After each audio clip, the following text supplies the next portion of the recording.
we are here to receive an update on the Wheaton redevelopment project.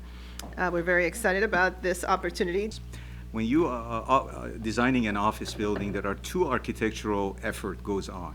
The first one is the shell, the building itself, and then later the interior design. So although we are at the design development phase of the shell and then main components of the building, however, the architectural design is just in the very preliminary stage, fitting the tenants and so forth. We are currently in the base building in the design development phase, and that phase will go through the middle of October. So we're almost at the end of the base building's design development phase. What I want to do is just sort of show, I think, again, I don't know where everybody's at with having seen it, but this is one of the shots of the building at the entrance on the south side.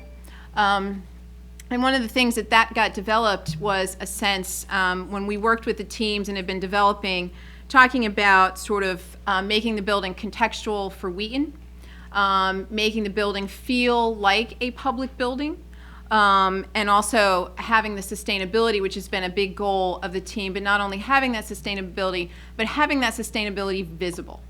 So a few of the things, and one of the things you see right in that picture is that right above the lobby and the hearing room, we've added both green roof and solar panels, and you'll see that as we go through. Oh, no. There we go. Again, this was the site plan, just to orient you. So the office building, a little laser here. So this is the office building here. This is that residential component on the north side. And this here is the town square. If you remember the town square here, sort of framed by the armature, and we'll have pictures of that as we see. This area here is a grade difference of almost 15 feet, 10 to 15 feet, and that's set up as a amphitheater that reaches you down to the town square.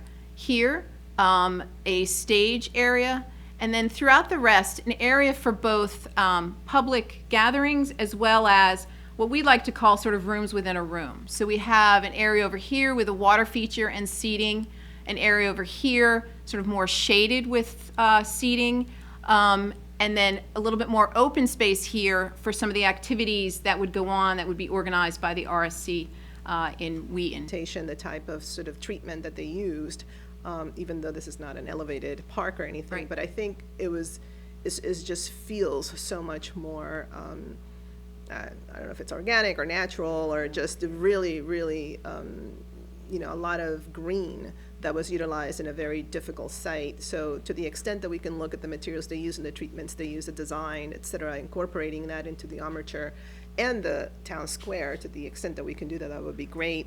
The feedback from the community, and I see a lot of green, but the perception or the hope was that that town square would have the feel almost of like the plazas in Latin America or the town square where the main feature is the green space. And so to the extent that we can incorporate some of those very innovative approaches, such as the one they did in the High Line, I think that would go a long way as well. I mean, anything that gets us closer and closer to the way that Ellsworth is utilized in downtown Silver Spring is exactly what I'm hoping we will achieve here, because right now as it stands, Ridgey Drive is a true nightmare. I mean, westbound, eastbound, it's just a true nightmare. It's such a narrow, short span with a lot of obviously volume and just confusion. And just to add to that, the pedestrian piece that this project is supposed to stimulate, all the pedestrian activity, it would be horrible. So I think that what you've described gives me a bit of a more sense, a better sense of how we're trying to slow it as much as possible. And I assume that obviously we would do the same thing that we do in Ellsworth, which is to just shut it down if there's a festival, if there's on the weekends and things of that nature. That I think would make sense. It will take a little bit of time for people to get used to the reconfiguration of it, but I think that would probably be a positive outcome, short of the complete shutting it down or closing it all up, et cetera. I think that probably would get us there.